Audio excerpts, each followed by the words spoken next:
Hello students, अभी इस video में मैं आपको क्वाड्रिलेटरल की 8 थ्योरम हैं उनके बारे में वन बाई वन मैं आपको एक्सप्लेन करूंगी। तो सबसे पहले जो थ्योरम है 8.1 उसको लेते हैं और उस थ्योरम का स्टेटमेंट है बच्चों, अ diagonal of a parallelogram divides it into two congruent triangle. हमें दिया हुआ है कि अ diagonal of a parallelogram divides it into two congruent triangle, कि एक पैरेललोग्राम है उसका डायगोनल जो है उस पैरेललोग्राम को टू कॉन्ग्रुएंट ट्रायंगल में डिवाइड करता है, ये हमें निकालना है। तो हमारा क्वेश्चन क्या है कि डायगोनल ने पैरेललोग्राम को टू कॉन्ग्रुएंट ट्रायंगल में डिवाइड किया है। ओके, तो इस तरह से हमारा ये स्टेटमेंट हो गया बच्चों। अब इसका थ्योरम शुरू करते हैं। तो प्रूव करने का पहला स्टेज जो है, पहला step given a parallelogram ABCD. बच्चों, यदि आपको गिवन है कि पैरेललोग्राम एबीसीडी, इसका मतलब है कि जो हमें सिद्ध करना है उसके अलावा हम पैरेललोग्राम की सारी प्रॉपर्टी को यूज कर सकते हैं। ओके, देन टू प्रूव में हमें क्या करना है, क्या प्रूव करना है हमें, a diagonal AC of a parallelogram ABCD divides it into two congruent triangle ABC and ACD, कि जो डायगोनल AC है वो इस पैरेललोग्राम को टू इक्वल कॉन्ग्रुएंट ट्रायंगल में डिवाइड कर रहा है। करेक्ट। तो ये पॉसिबल इसलिए नहीं है, अभी पैरेललोग्राम हमको दिया हुआ है। तो सबसे पहले कंस्ट्रक्शन में क्या किया, ड्रॉ डायगोनल AC, तो हमने AC जो डायगोनल है वो ड्रॉ कर लिया। ठीक है। एंड प्रूफ, तो जब प्रूफ में आएंगे तो प्रूफ में सबसे पहले तो मैं यूज करूंगी पैरेललोग्राम की प्रॉपर्टीज, है ना। तो चूंकि ABCD is a parallelogram, okay, तो एबीसीडी यदि पैरेललोग्राम है बच्चों तो उसमें opposite sides are equal and parallel, A B parallel to C D and A B equal to C D. इसी तरह से A D parallel to B C and A B equal to B C. तो parallelogram की ये property ही है। यहाँ पर जो डायगोनल है आपका AC, एंड बच्चों और जो इसका AC है वो ट्रांसवर्सल की तरह काम करेगा। यदि अपोजिट साइड्स पैरेलल हैं और AC ट्रांसवर्सल है बच्चों, तो इसमें हम इसको कैसे यूज कर सकते हैं। देखिए, हम दो ट्राइंगल हैं उनको ले लेंगे in triangle ABC and CDA। ABC and CDA दोनों ट्राइंगल को हमने लिया, तो उन दोनों ट्राइंगल में हमें क्या मिल रहा है बच्चों, देखिए एंगल 1 जो है 2 के बराबर होगा, ठीक है, और एंगल 3 4 के बराबर होगा। क्यों होगा भाई, क्योंकि AB और CD आपस में पैरेलल हैं और AC ट्रांसवर्सल है। तो इस कंडीशन में क्या होगा बच्चों, alternate interior angles are equal, alternate interior angles are equal, ठीक है। और AC जो है वो दोनों में क्या है, कॉमन है, ठीक है। तो टू एंगल है इक्वल और एक साइड है, तो इसमें इसलिए क्या होगा, तीन कंडीशन आपस में बराबर हैं। और वो कैसी बराबर हैं, ASA, ASA, ओके। इसलिए ट्राइंगल ABC कॉन्ग्रुएंट होगा ट्राइंगल CDA के, both triangle are congruent. And by बच्चों, by ASA congruence rule. Correct बच्चों। ये थ्योरम जो 8.1 मैंने अभी आपको समझाई, इस थ्योरम में मैंने जो प्रॉपर्टी यूज की वो ASA की। ओके, आप चाहें तो इसमें प्रॉपर्टी SSS भी कर सकते हैं। हाउ कि अपोजिट साइड्स आर इक्वल, तो AD और BC आपस में बराबर है, CD AB के बराबर है और ये कॉमन है, तो इसमें SSS भी लग जाएगा बच्चों, ठीक है। तो इस तरह से इसमें हम कौन सी और लगा सकते हैं, मतलब एक ही थ्योरम को हम कितनी तरह से यूज कर सकते हैं, हम इसको कई तरीके से यूज करते हैं। जैसे SSS के बारे में बताया, ये साइड इसके बराबर है, ये साइड इसके बराबर, ये कॉमन। तो इसका एक दूसरा मेथड ये भी हो सकता है कि हम SSS लगाएं।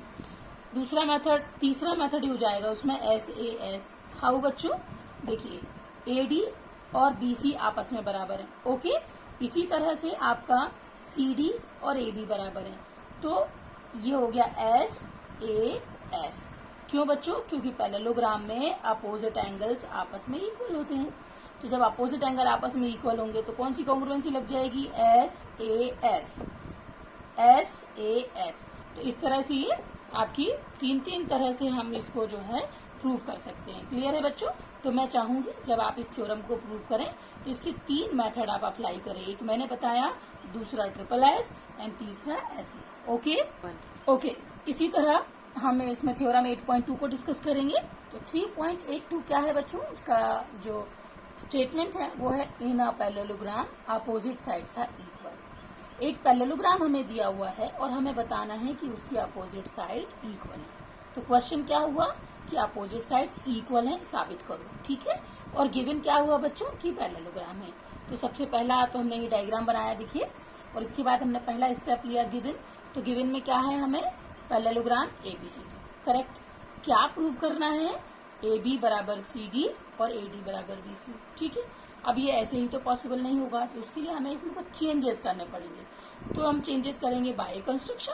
तो कंस्ट्रक्शन में हमने क्या किया, ड्रॉ डायगोनल AC। तो हमने AC डायगोनल ड्रॉ किया है बच्चों। इसके बाद हमारा लास्ट स्टेप होता है प्रूफ। तो प्रूफ में हमें क्या करना है, हमारी सबसे बड़ी पावर यहाँ पर मालूम है क्या है, हमें दिया हुआ है कि ये पैरेललोग्राम है। इसका मतलब क्या हुआ बच्चों कि हमें पैरेललोग्राम की वो सारी प्रॉपर्टी यूज कर सकते हैं। कौन सी प्रॉपर्टी छोड़ के, अपोजिट साइड्स आर इक्वल। वो हमें लाना है कि अपोजिट साइड्स इक्वल है, साबित करो। लेकिन इसके अलावा जितनी भी और प्रॉपर्टी है हमारी पैरेललोग्राम की, वो हम यूज कर सकते हैं। कैसे, चलिए देखते हैं। सबसे पहले हम लेंगे, चूंकि ABCD is a parallelogram, clear. तो AB parallel to CD and AD parallel to BC। तो चूंकि ये पैरेललोग्राम है इसलिए इसकी अपोजिट साइड्स आपस में क्या है, पैरेलल है। और अपोजिट साइड्स पैरेलल हैं और AC किस तरह काम कर रही है, just like a transversal. Okay, ठीक है। अब हम आगे बढ़ते हैं। हमें दो डायगोनल डालने से हमारे दो ट्राइंगल हो गए, है ना। तो हम उन दोनों ट्राइंगल के बारे में बात करेंगे। In triangle ABC and CDA, ABC and CDA, दोनों ट्राइंगल लिए बच्चों। अब हम इसमें क्या करने वाले हैं, देखिए, angle 1 equal to angle 2 and angle 3 equal to angle 4। क्यों भैया, क्योंकि भाई ये लाइन आपस में पैरेलल है और ये ट्रांसवर्सल है। इसका मतलब क्या हुआ, alternate interior angles are equal. Okay, तो ये अल्टरनेट इंटीरियर एंगल इक्वल हो गए, हमारी ये दो इक्वेशन हो गई बच्चों। देन तीसरा जो टर्म हमें चाहिए दो ट्राइंगल को कॉन्ग्रुएंट करने के लिए, वो क्या होगा, AC दोनों में क्या है, कॉमन है। ठीक है, तो हमारा जो ट्राइंगल ABC है और ट्राइंगल हमारा CDA है, both triangle are congruent. Okay बच्चों, तो इस तरह से हमारे दोनों ट्राइंगल कॉन्ग्रुएंट हो गए। अब किस वजह से, किस रूल के तहत ये हुए हैं, बाय ASA कॉन्ग्रुएंस रूल। तो इसमें ये कॉन्ग्रुएंट रूल लग गया। अब बच्चों यहाँ पर एक चीज ये देखो आप कि जब दोनों ट्राइंगल आपस में कॉन्ग्रुएंट हैं, यदि बोथ ट्राइंगल आर कॉन्ग्रुएंट, तो हमें क्या मिल जाता है, AB equal to CD and AD equal to BC। क्योंकि बाय CPCT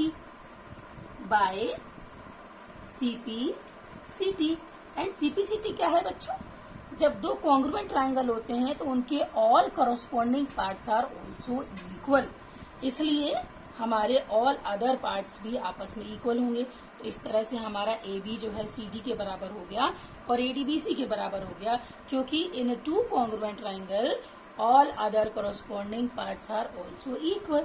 ओके, तो इस तरह से हमारा ये थ्योरम प्रूव हो गया। इसी सिलसिले में आगे बढ़ते हैं और लेते हैं थ्योरम 8.3। तो थ्योरम 8.3 क्या कहती है बच्चों, देखते हैं स्टेटमेंट में। In each pair of opposite sides of a quadrilateral is equal. If each pair of opposite sides of a quadrilateral is equal, इसका मतलब ये हुआ, हमें क्या दिया हुआ है बच्चों, एक क्वाड्रिलेटरल दिया हुआ है और उसमें अपोजिट साइड्स का पेयर हमें इक्वल दिया हुआ है। ठीक है, मतलब कि एक क्वाड्रिलेटरल है जिसके अपोजिट साइड्स हमारे बराबर हैं। ठीक, अब हमारा क्वेश्चन क्या दिया हुआ है, then it is a parallelogram. तो हमें ये प्रूव करना है बच्चों कि ये पैरेललोग्राम है। ठीक है, ये रहा हमारा डायग्राम। अब आते हैं स्टेप नंबर 1, गिवन। तो गिवन हमें क्या है बच्चों कि क्वाड्रिलेटरल ABCD, और उसमें क्या दिया हुआ है, in which AB equal to CD and AD equal to BC। तो मैंने इन दोनों को इक्वेशन का नाम दे दिया। ठीक है, इसके बाद हम सेकेंड इसका जो स्टेप है टू प्रूव, उसमें आइए। तो ABCD is a parallelogram, this is our question. हमें ये साबित करना है कि ये जो है पैरेललोग्राम है। कंस्ट्रक्शन, क्योंकि हमें हेल्प चाहिए इसको प्रूव करने के लिए, तो कंस्ट्रक्शन में क्या किया, ज्वाइन A टू C। हमने ड्रॉ किया एक डायगोनल AC। कैसे किया, join A to C। Then last step आता है प्रूफ। अब प्रूफ में हम क्या करेंगे बच्चों, जो देखिए डायगोनल की वजह से ये दो ट्राइंगल में डिवाइड हो गया, तो हम इन दोनों ट्राइंगल के बारे में बात करेंगे। In triangle ABC and CDA, इन दोनों ट्राइंगल में क्या क्या दिया हुआ है, देखो बच्चों हमें दिया हुआ है AB इक्वल टू CD, हमें पहले ही गिवन है, and AD equal to BC, ये दोनों चीजें हमें गिवन हैं। तो तीसरी क्या है, AC, जो कि कॉमन है दोनों में, तो AC कॉमन है और दो साइड्स हमें गिवन है इक्वल।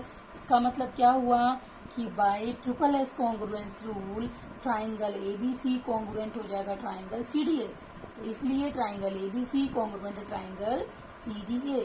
क्यों भाई, चूंकि in a congruent triangle all other parts are also equal, इसलिए क्या होगा बच्चों, एंगल 1 इक्वल टू एंगल 2 और एंगल 3 इक्वल टू एंगल 4। अब ये क्यों बराबर हुए, क्योंकि बोथ ट्राइंगल आर कॉन्ग्रुएंट।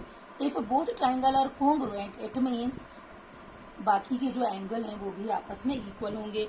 और ये एंगल सिर्फ एंगल नहीं है बच्चों, ये अल्टरनेट इंटीरियर एंगल हैं। जैसे 1 और 2 आपस में क्या है, अल्टरनेट इंटीरियर एंगल, एंड 4 और 3 क्या है, ऑल्सो अल्टरनेट इंटीरियर एंगल्स। तो दैट्स वाई यदि alternate interior angles are equal it means ABCD is a parallelogram. यहाँ पर ये जो हमारा कॉन्ग्रुएंसी है बाय ट्रिपल एस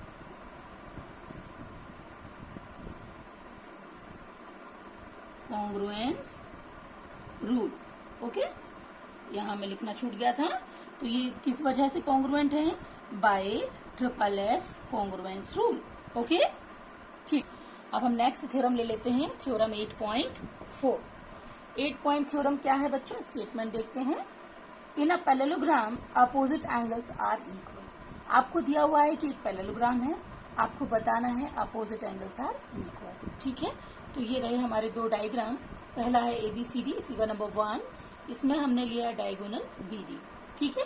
तो थ्योरम का स्टेटमेंट सभी समझ गए होंगे कि हमको क्या दिया है कि पैरेललोग्राम है और हमें साबित करना है, हमें सिद्ध करना है, हमें प्रूव करना है कि अपोजिट एंगल्स आर इक्वल। चलिए फर्स्ट स्टेप देखते हैं, क्या दिया हुआ है गिवन, पैरेललोग्राम ABCD, ओके। क्या प्रूव करना है हमें, angle A equal to angle C and angle B equal to angle D। अब ऐसे ही तो होगा नहीं, तो हमने क्या करना पड़ेगा, इसमें कंस्ट्रक्शन करना पड़ेगा। तो कंस्ट्रक्शन में क्या किया, draw diagonal AC and BD, दो डायग्राम बना रखे हैं ताकि आपको हर चीज अच्छी तरह समझ में आ जाए। एक में हमने डायगोनल BD लिया है और दूसरे में डायगोनल AC लिया है, ठीक है। तो प्रूफ में हम फिगर नंबर 1 को ले रहे हैं पहले। तो फिगर नंबर 1 में डायगोनल की वजह से ये 2 ट्राइंगल में डिवाइड हो गया है बच्चों, और ये ट्राइंगल है आपके ABD and triangle CCDB, okay. आज जब इन दोनों की चर्चा हम करेंगे तो हम देखेंगे कि हमें पहले से ही पता है बच्चों कि ये जो है पैरेललोग्राम है, यानी कि AB इक्वल टू होगा CD, AD इक्वल टू होगा BC और BD कॉमन है, ठीक है। और ये क्या है, इन अ पैरेललोग्राम, इसका रीजन बेटा बच्चों लिखना बहुत जरूरी है ब्रैकेट के अंदर, चूंकि in a parallelogram opposite sides are equal, that's why हम ये लिखें, ठीक है। तो ये कौन सी कॉन्ग्रुएंसी हो गई बच्चों, ट्रिपल एस कॉन्ग्रुएंस रूल, ठीक है, by triple S congruence rule, ठीक है। तो इस तरह से ट्रिपल एस कॉन्ग्रुएंस रूल की वजह से ट्राइंगल ABD कॉन्ग्रुएंट हो गया ट्राइंगल CDB के। यदि बोथ ट्राइंगल आर कॉन्ग्रुएंट, इसका मतलब all corresponding parts are also equal, इसलिए हम लिख सकते हैं angle A equal to angle C, ठीक है। सिमिलरली जब हम फिगर 2 को लेंगे तो फिगर 2 में भी हम इसी तरह से दोनों ट्राइंगल को लेंगे बच्चों, और दोनों में कौन सी प्रॉपर्टी लग जाएगी, ट्रिपल एस कॉन्ग्रुएंस रूल लग जाएगा बच्चों। ये इसके बराबर है, ये इसके बराबर है, ये कॉमन है, तो जैसे ही both triangle are congruent by triple S congruence rule, that's why angle B और D बराबर होंगे। क्यों, क्योंकि corresponding parts of congruent triangles are equal. तो इस तरह से ये हमारी थ्योरम यहाँ पर प्रूव हो गई। अब हमारी जो थ्योरम नंबर 8.4 है बच्चों, जो मैंने आपको अभी प्रूव करके दिखाई, ये तो इसकी एक मेथड हो गई, और इसी की एक सेकेंड मेथड और है जो मैं अभी आपको करके दिखाऊंगी। तो हमारी थ्योरम जो 8.4 थी बच्चों, वो हमने एक बार प्रूव कर ली एक मेथड से, और उसी थ्योरम को हम एक सेकंड मेथड से और प्रूव कर सकते हैं। तो उसी सेम थ्योरम का हम आपको सेकेंड मेथड बता रहे हैं। तो उसका स्टेटमेंट एज इट इज रहेगा बच्चों। तो उसकी मेथड हम शुरू करते हैं गिवन से। क्या दिया हुआ है बच्चों? Given parallelogram ABCD. ठीक है, प्रूफ क्या करना है? Angle A equal to angle C and angle B equal to angle D. ठीक है, ये हमें प्रूफ करना है। तो प्रूफ में मैं आगे बढ़ूंगी। तो प्रूफ में हमें क्या दिया हुआ है? चूंकि ABCD is a parallelogram, clear है, एबीसीडी पैरेललोग्राम हमें दिया हुआ है, तो हम उसकी बाकी सारी प्रॉपर्टी हम यूज कर सकते हैं। किस प्रॉपर्टी को छोड़ के? कि अपोजिट एंगल्स आर इक्वल, क्योंकि अपोजिट एंगल इक्वल हमें सिद्ध करना है बच्चों। तो उस प्रॉपर्टी को छोड़ के बाकी सारी प्रॉपर्टी हम इसको सिद्ध करने में, प्रूव करने में यूज कर सकते हैं। तो मैं यूज करने जा रही हूँ इसकी अदर प्रॉपर्टी, और वो क्या है? Angle a plus angle B equal to 180 degree and angle B plus angle C equal to 180 degree. क्यों लिखा भाई मैंने? आप देखिए ध्यान से। In a parallelogram the sum of consecutive angles is supplementary. Clear है बच्चों? तो ये प्रॉपर्टी की वजह से हम इसको इस तरह से लिख सकते हैं। ठीक है, तो प्रॉपर्टी एक बार मैं फिर रिपीट करूंगी आपके लिए। In a parallelogram the sum of consecutive angles is 180 degree. ठीक है, अब इन दोनों को मैंने इक्वेशन 1 और 2 का नाम दे दिया था। तो फ्रॉम इक्वेशन 1 एंड 2, तो जब दोनों ही इक्वेशन 180 के इक्वल हैं, इट मीन्स उनका अदर पोर्शन भी आपस में इक्वल होगा। तो मैंने इक्वल किया। जब इक्वल किया तो देखिए बी से बी कैंसिल हो गया और आपका बचा angle A equal to angle C. एक चीज हो गई। अब सिमिलरली मुझे बी और डी को इक्वल करना है, तो उसके लिए भी मैं सेम वही प्रोसेस करूंगी, लेकिन एंगल चेंज हो जाएंगे। अब मैं लूंगी बी और सी को, तो angle B plus angle C equal to 180 degree, उसको इक्वेशन 3 नाम दे दिया। And angle C, angle D, इसको भी मैंने प्लस करके 180 डिग्री करके इक्वेशन 4 का नाम दे दिया। ठीक है, अब रीजन इसमें भी सेम यही होगा। In a parallelogram the sum of consecutive angle is 180 degree. Okay, तो फ्रॉम इक्वेशन 3 एंड 4 क्या हो गया बेटा?